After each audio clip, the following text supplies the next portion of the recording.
Sipsters, and happy Tuesday. Welcome back to the Sippin' on Stories podcast with me, Mandy Corey, your host. I'm so delighted that you are here. Welcome to March. I am so excited. I did not know if this month would ever come. I just feel like it's a huge milestone for me. I honestly didn't know how far I was going to get in this podcast, and the fact that I am beginning the month to complete an entire year, it's just really exciting. So, welcome to March. I love March. And actually, that goes well into today's episode. So, if you did not know, March is actually Colon Cancer Awareness Month.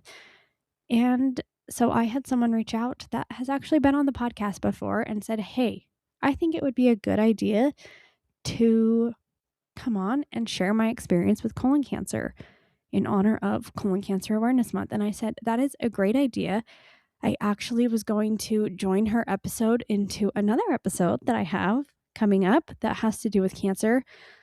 But I decided that both of those guests deserve their very own episodes to talk about their own experiences and their stories. So now you know what next week's story will be about. But today we have Carey, who has been on the podcast before. It is episode, I really should go back and number my episodes so that when I refer to an episode, I can know which one to refer you to. But let me just give you the date of that one instead. Okay. It was from May 6th, titled Sip on the Ones I've Lost, parentheses, mental health awareness, where she shares her story of losing her dad, sadly. And so if you've listened to her before, you know she's been through some pretty hard things, and this is another one. So we talk about her journey with colon cancer, what it was like, how she found out, and all the things. Also, I want to add in here that the first Friday of March is Dress in Blue Day to help raise awareness for colorectal cancer. So if you have something blue in your closet, which I'm sure all of us do, go ahead and wear something blue this Friday. That is why this episode is going out today, as well as it just being March. I wanted to put it out the first week so that you know to wear blue this week to help bring awareness for colon cancer. And in the episode, I do not ask Carey what her favorite drink is because she has been on the episode before. I do know that she loves a good Coke, so we'll just say that now. All right, here's Carey.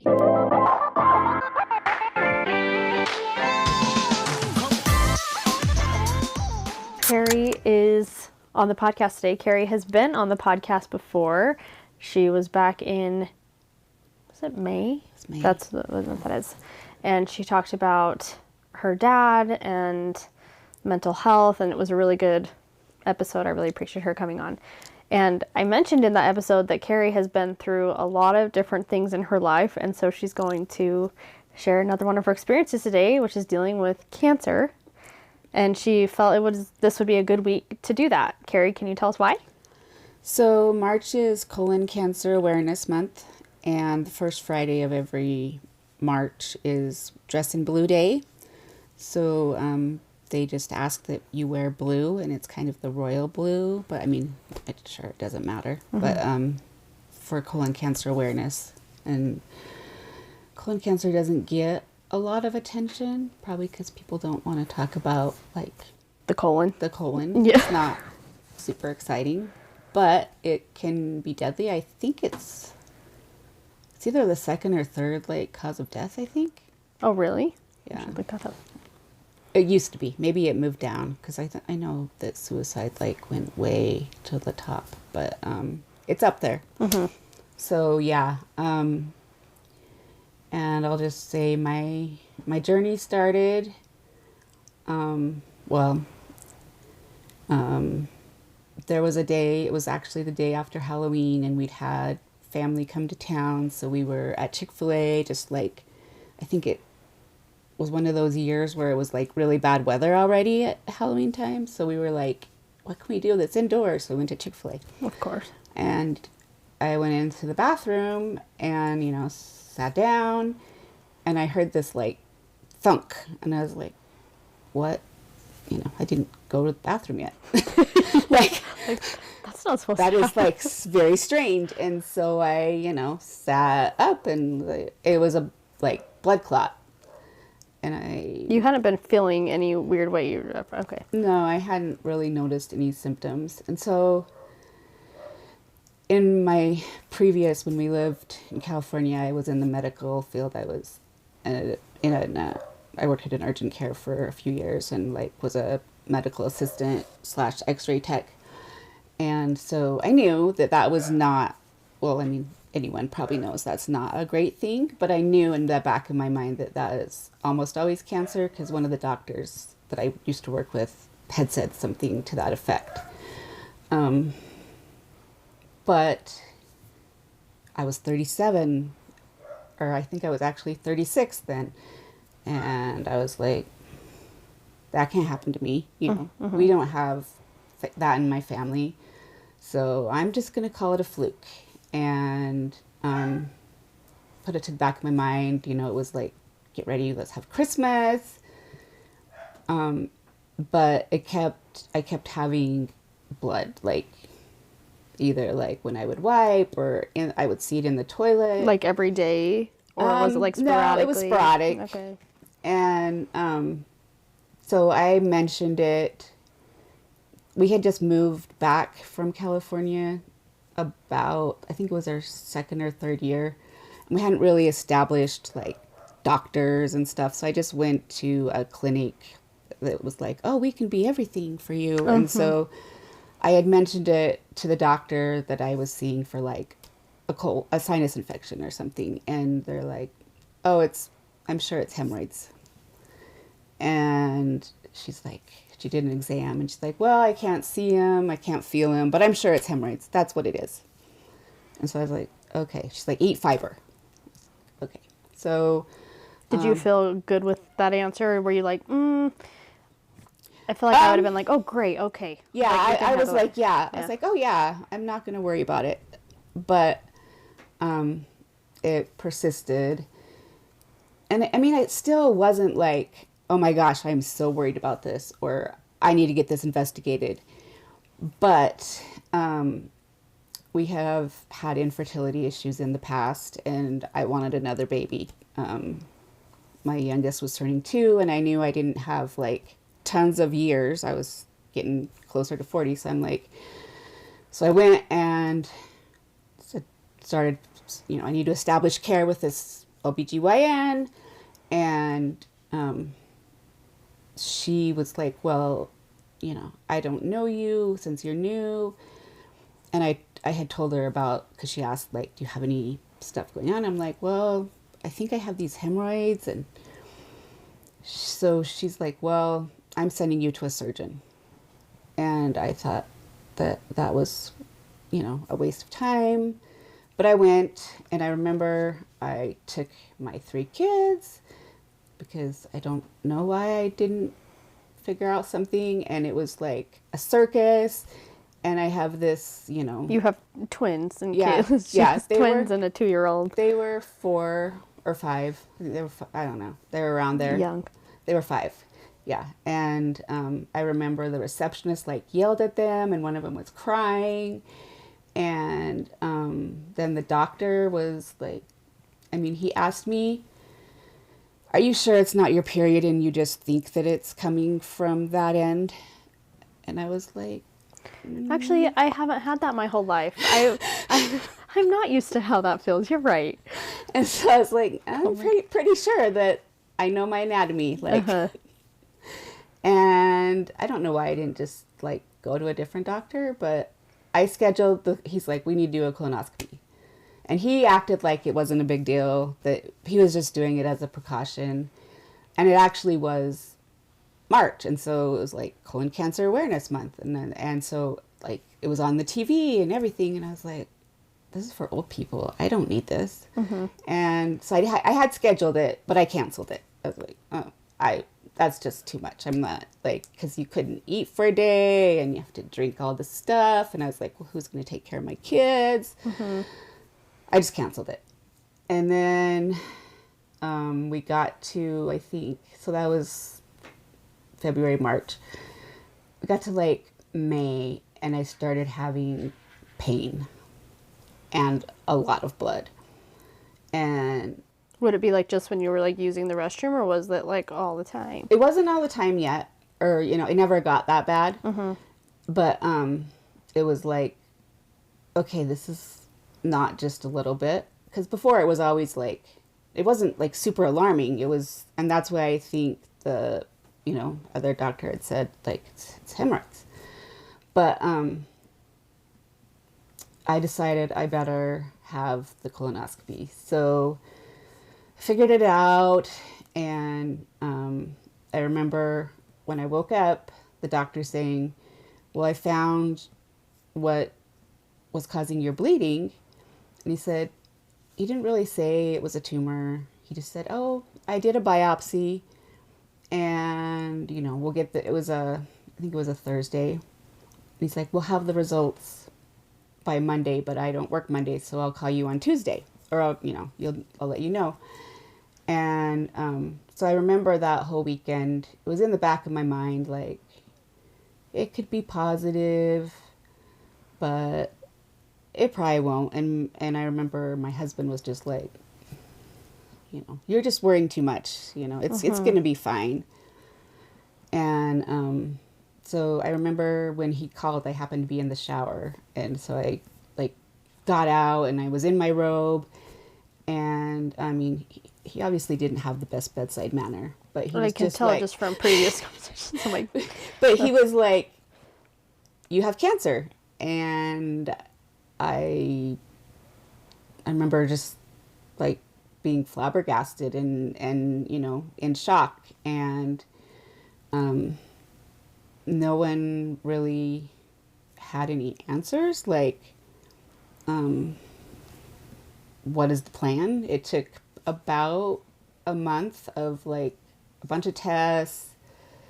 It was really like nerve-wracking. was it like blood tests, or were they having to do like more? I had like an MRI. Okay.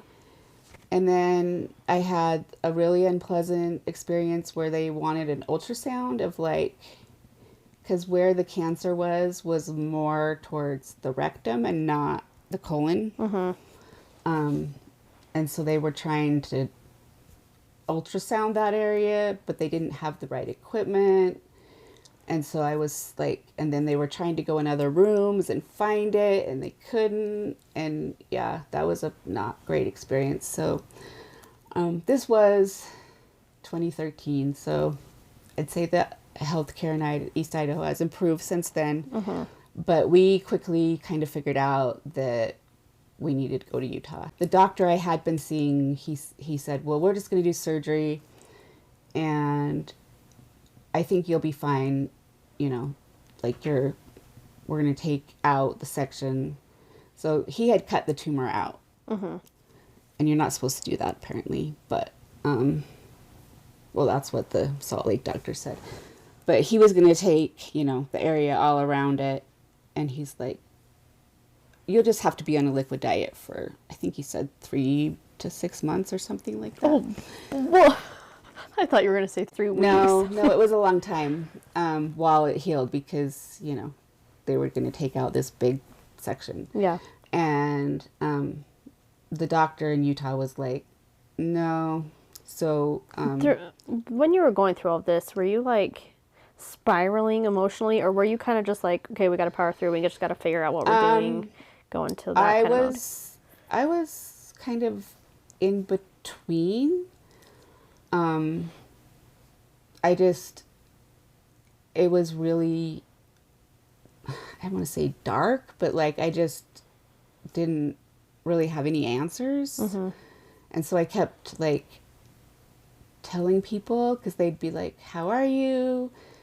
Or, like I had my friends that I would talk to back in California. So I like text them all, but then it's like, I have cancer, but I don't know anything else. And so we went to Utah the end of June, and they didn't make me do another colonoscopy, but like I had to do like an enema and get all cleaned out. And then they looked, and, they were like, no, so, they didn't make me do another colonoscopy, but like I had to do like an enema and get all cleaned out. And then they looked, and they were like, no, so, they with it. I don't know what they did. I can't remember. But they looked all around and they're like, okay, this is our plan.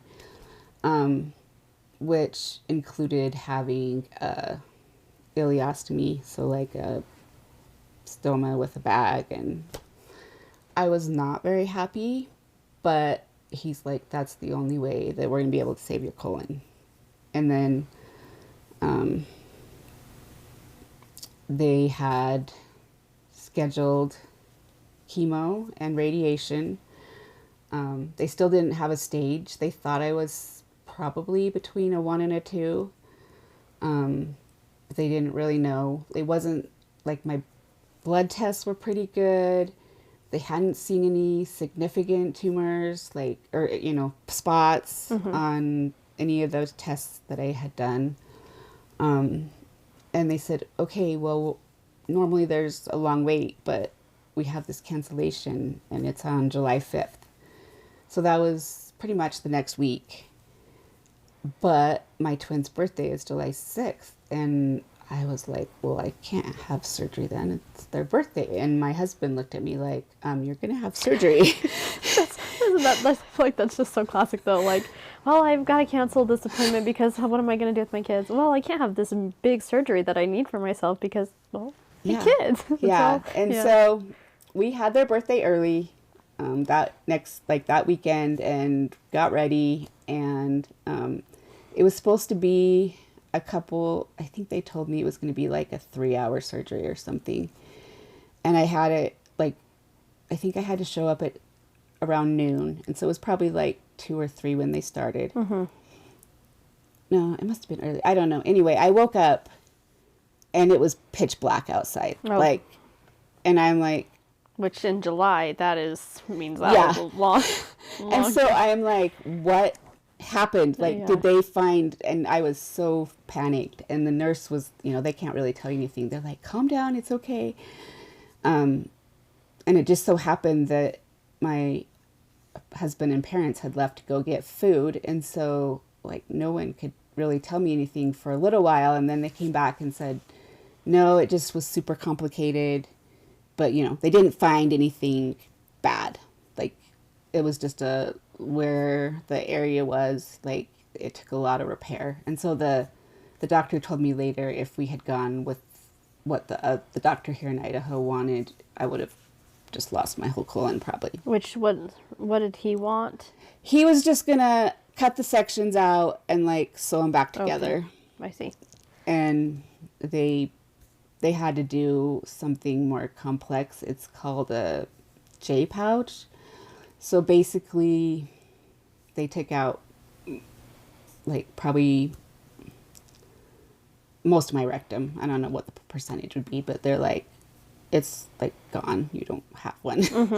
And so they made, like, a little pouch, basically, where it collects, and then you can go to the bathroom. And the theory is that it will work out eventually to, like, you'll be almost normal.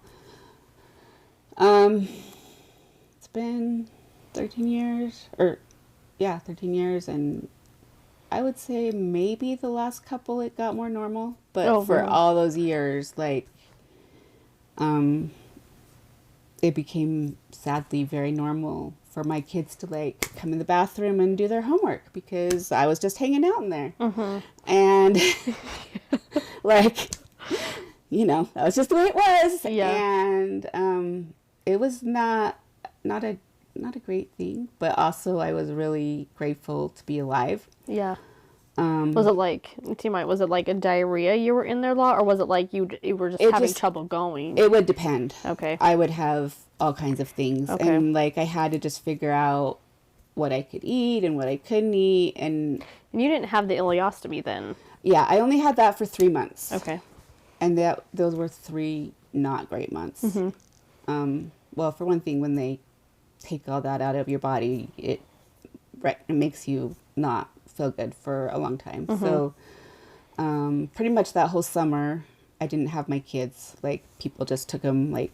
it was like your parents and friends. My in-laws had them. My ward would take, like, days. And I remember just sleeping. And going back. So they had said, we're going to take all these lymph nodes and test them. And it took about 10 days to get those test results back. And in the meantime, they had scheduled my chemo and my radiation, and like there was this whole plan. But it came back that my lymph nodes were clean, and they let me cancel all that. So because they had gotten rid of everything. Yeah. So they thought, okay, you're in the clear. They didn't really say remission because they just were like, it's gone. But, and I think they decided it was like 2A or something was my stage. But it didn't really matter because it was gone. And I just had to figure out how to deal with this new body. And for those 3 months, that bag, and it was really awful. It would come off in my sleep, and you'd wake up just like covered. I remember once we went to get a snow cone, like tried to do something normal, and it like emptied, like the clip came off or something. And I'm terrible. Like, do you have a hose or something? Because like, what are you gonna do? Yeah, like I didn't want anyone to get it on them, but I also was like so embarrassed, and I'm trying to get my kids their snow cones, and so they like was normal for them. Yeah, it's the summertime with little kids. Yeah, you want to do those. Yeah, I was just trying to like do something. So it was, and then so I got it reversed in October, and again it was like it wasn't as bad as the initial surgery. What do you mean you had it reversed? The ileostomy. So Okay. Basically the waste was going out the stoma, and they just disconnected it and reconnected it where they wanted it to go. Yeah. But the area had to heal. That's why I had to have the ileostomy.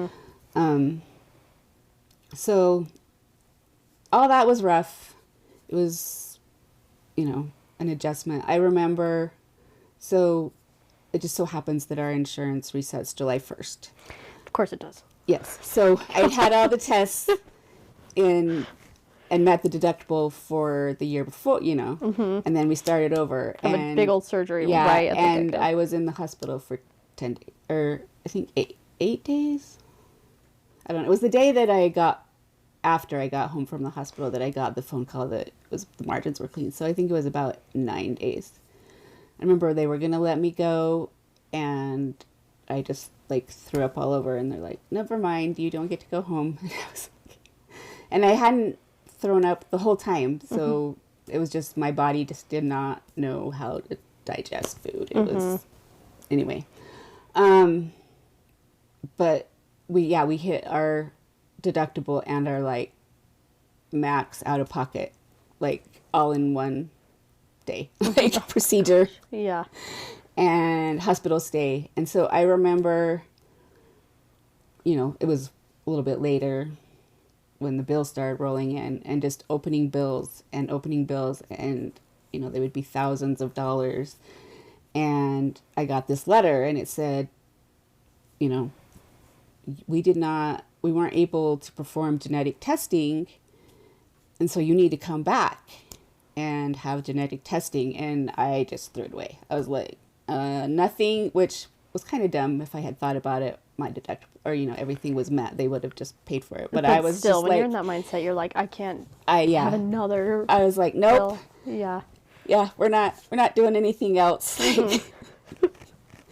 And so I didn't really actually think anything about that. I mean, it didn't even really cross my mind that it would be genetic. Because they had basically just said, you don't have any family history. It's just kind of a fluke. Like, we don't know why you had cancer. And they did say that I'd probably had it a couple years. And I had, once I looked back, had a lot of, but I also had like 3 kids under. A lot, yeah. So I was like, but I had like a lot of fatigue and just like different things. So, anyway, so when they found the cancer, the doctor the OB/GYN who had sent me there, she said, I'm so glad that we found this before we did the fertility treatments, because pregnancy those, like, hormones make mm-hmm. cancer grow. And she said that I could not get pregnant for 2 years. Like, that was my whatever danger, or I was so those 2 years went by, and I went back, and she was like, I just don't really feel comfortable doing this. So I was like, well, fine, I'll just go to a new doctor. So I went to a new doctor, and that doctor, you have to fill out all the paperwork. And so my grandpa had prostate cancer. And I remember when he got diagnosed, I was dating a pharmacist student, and he's like, some statistic, like 80% of men that die have prostate cancer. They just don't know it. Like, it's just like really common, and like, it's not a big deal. Because I remember when, he got diagnosed, I was crying, thinking, he's going to die, because I was I was old enough to be dating a college person, so I was probably 18 or 19. And and they didn't really even, I think he might have had a few treatments or something, but they really didn't, it wasn't a big deal. So, but I had marked it on the health history, and she said, I will help you with fertility treatments after you get genetic testing. And I just, like, that's dumb, but I'll do whatever you say. Just, I want to get pregnant. Mm-hmm. And it came back that it was genetic. And again, it's like this big shock, like, how is that possible? And then you have to, like, so my mom, it was the same year my dad had died. And so we didn't know, like, was he going to be the person that we got it from? Because he did have a cousin with cancer that had passed away. And so we're like, well, it must be him. But, my mom got the test, and it ended up it was her. And then her siblings got tested, and out of 4 of them, 3 of them were positive. Oh, wow. So 4, including my mom. Mm-hmm. And then my one uncle actually went on to have 2 kinds of cancer. It was like bladder and maybe prostate. I can't remember. And he had to do a bunch of treatment. He did get it taken care of, but it was all got found because of doing this testing. And then since then, it has shown up, like cousins and stuff have had kids or whatever that have died from it.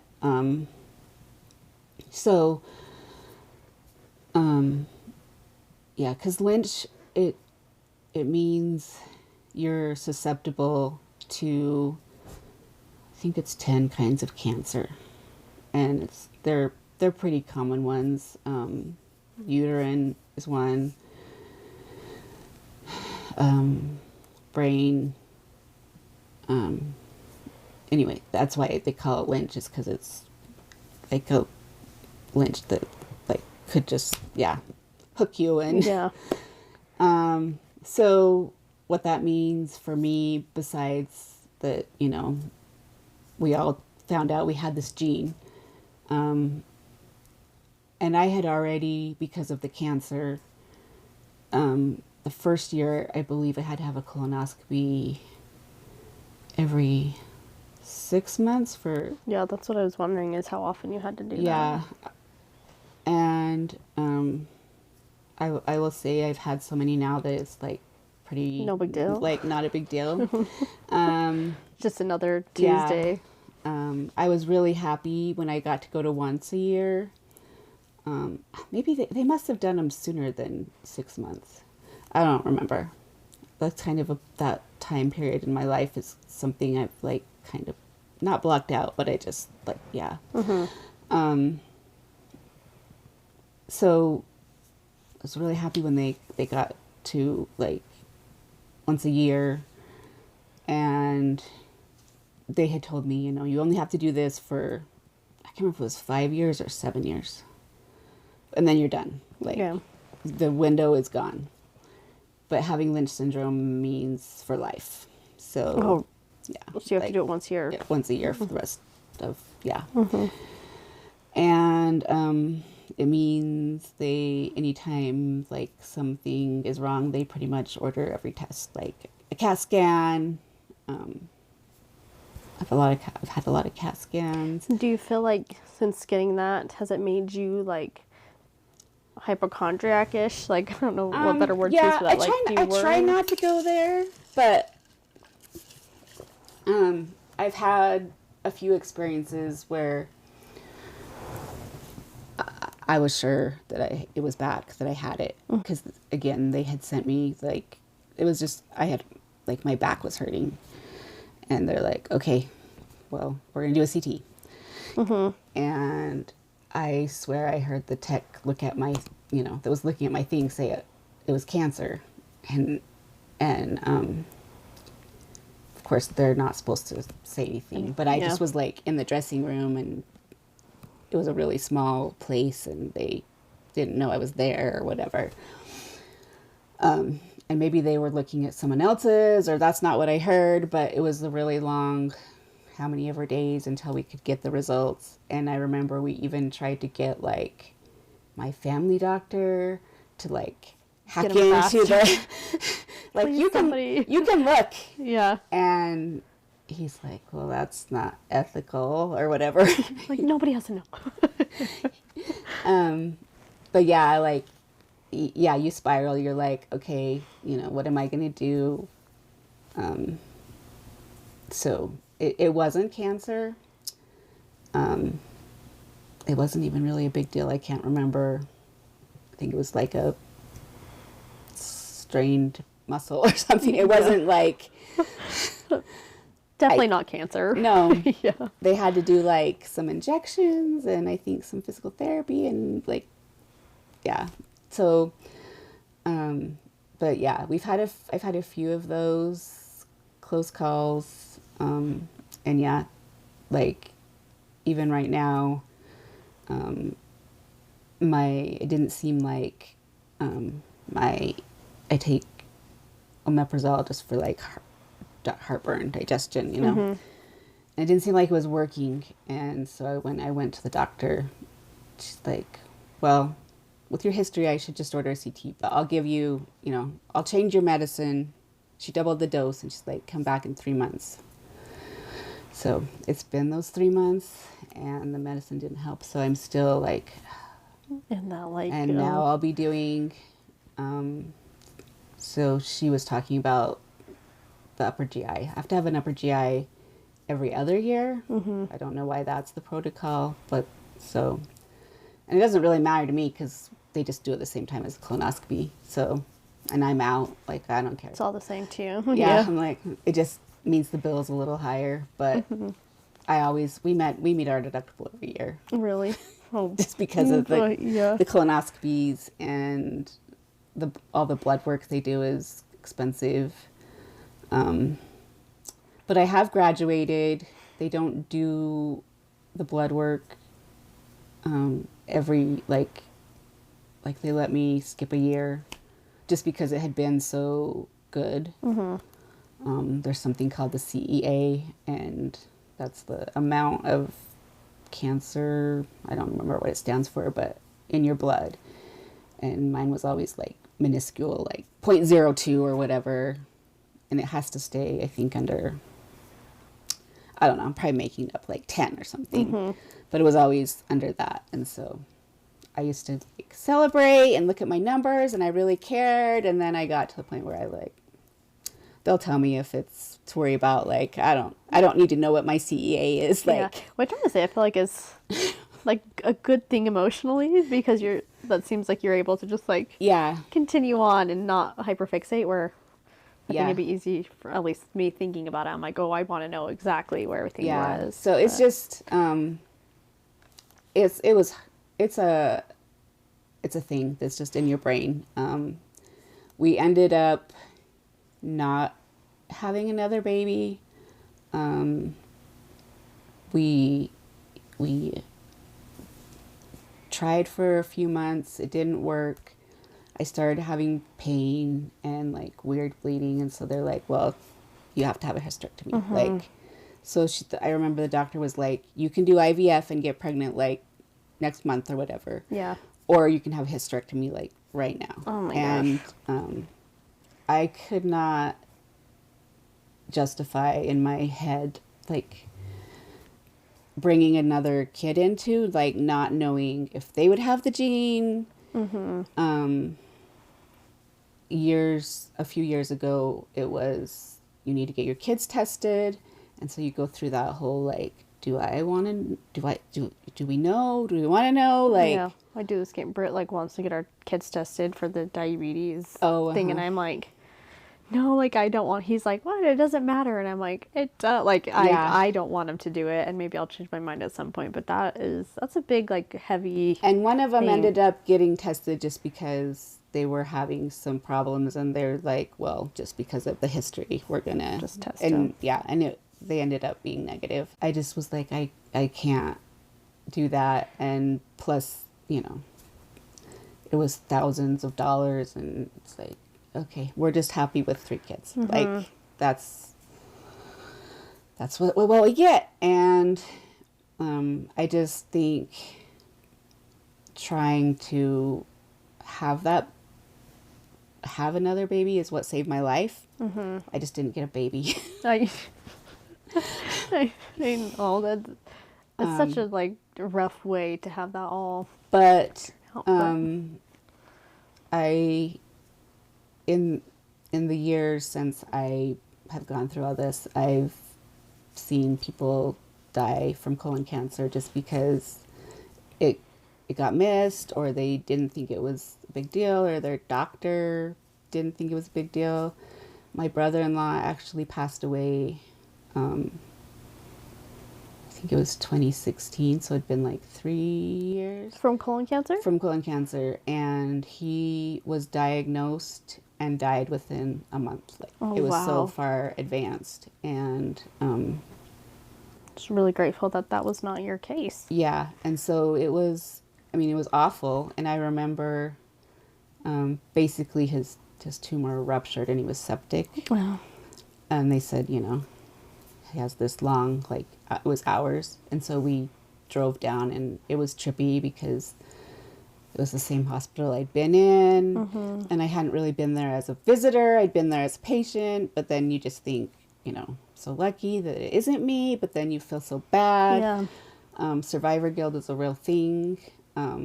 There was a lady in my ward that we got diagnosed at the same time, and both with colon cancer? No, she had breast cancer originally, but it went through her whole body, and she passed away.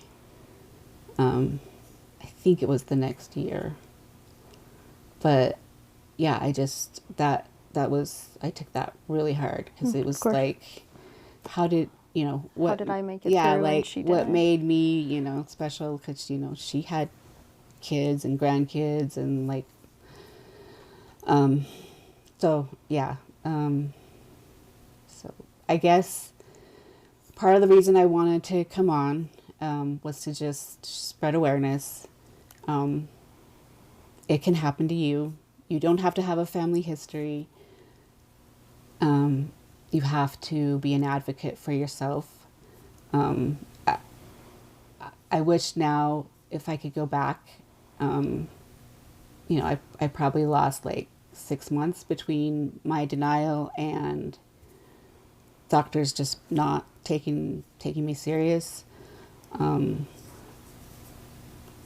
I know of people that, you know, they just weren't able to get their colonoscopy because they used to not pay if you were under 50, I think. They moved it to 45,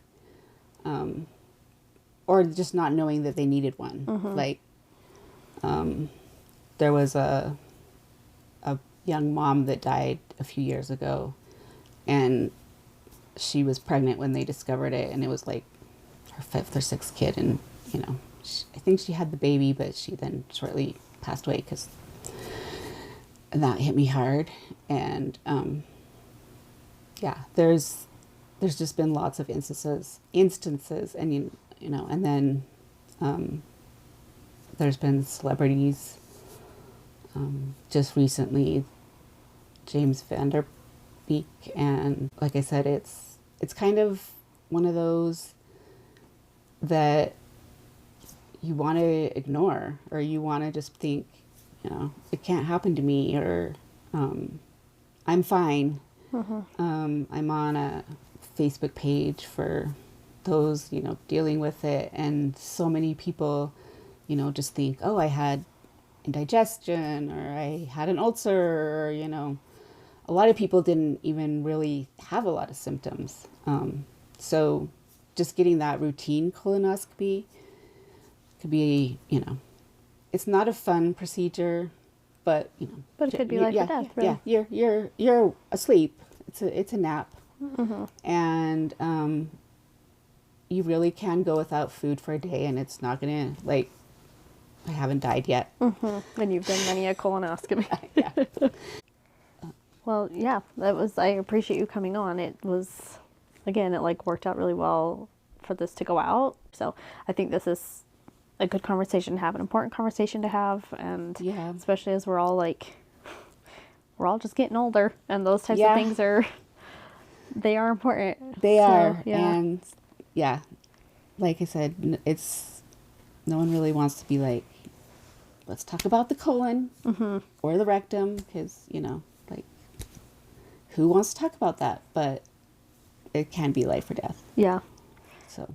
And here you are. Your birthday's this weekend. You're here to Yes, celebrate it. I and am. we're all grateful. And I'm turning 50, so it would have been like the first year to get a colonoscopy, and I Oh my gosh, I probably would have been like dead or something. Oh my gosh. Probably wouldn't have made it to the colonoscopy for that. Probably not. No. Yeah. And I feel like a little bit that I've been blessed to get better and not have any reoccurrences. So I need to, like, do good, spread the message.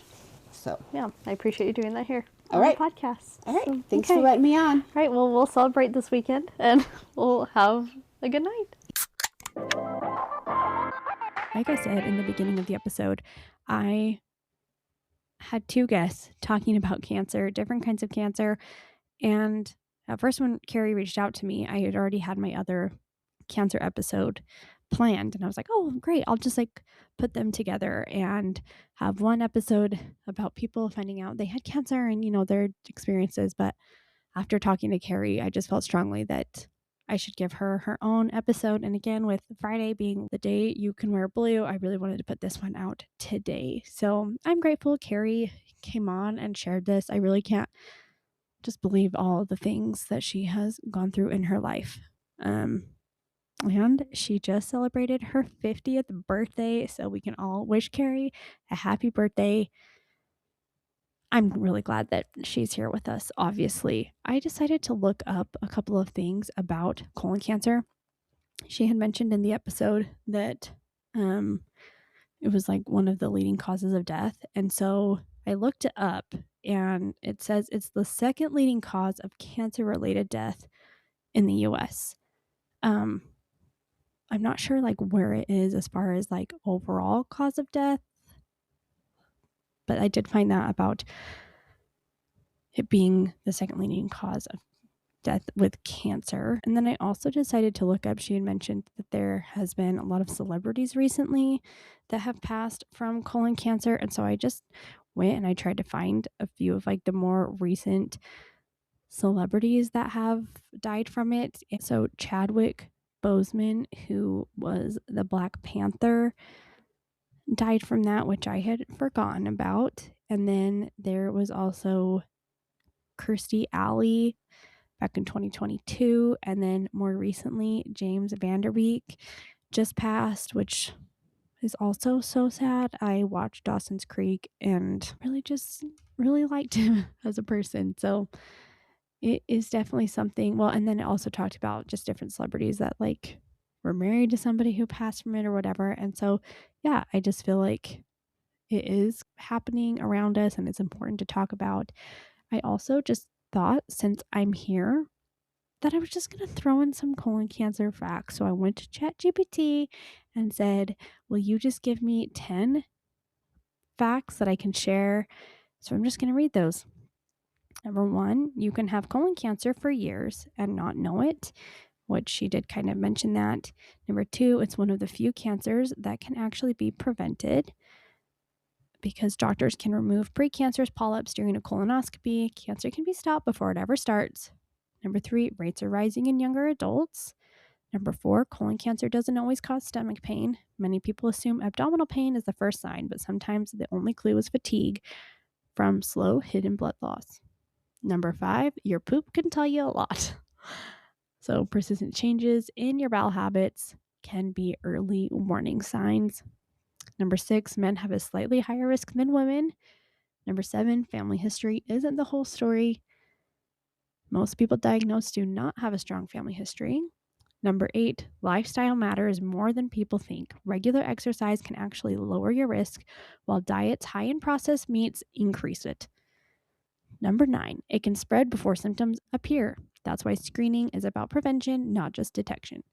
Number 10, when caught early, survival rates are very high. Localized colon cancer has about a 90% 5-year survival rate, which makes screening one of the most powerful tools in cancer prevention. So, if I've learned anything from this, it's get those colonoscopies when you can, because you never know, and it's just best to be safe. So, again, I appreciate Carey saying, hey, I think that this would be good to talk about, and I'm proud of her for bringing awareness to it. So, I will be wearing blue this Friday. I hope that you all are too. Thank you for listening to today's episode. Again, next week we'll be hearing from Chantel, who tells us her story of finding out she had thyroid cancer, which I have not ever talked to somebody who had that. So look forward to that next week. That was a really good conversation between her and I. So again, be here next week for another episode of the Sippin' on Stories podcast. Goodbye, Sipsters.